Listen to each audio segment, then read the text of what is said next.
Babak baru kasus CPNS bodong oleh Olivia Natania, anak Nia Daniati dimulai. Olivia Natania sebelumnya dituntut oleh Jaksa Penuntut Umum Pengadilan Negeri Jakarta Selatan dengan hukuman 3,5 tahun penjara.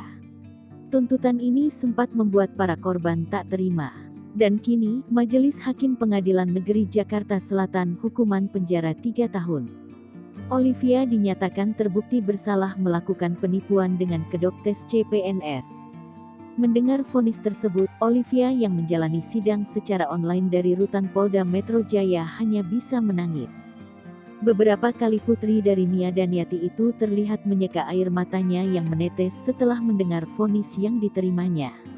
Olivia Natania dinyatakan bersalah melanggar pasal 378 KUHP junto pasal 65 ayat 1 KUHP.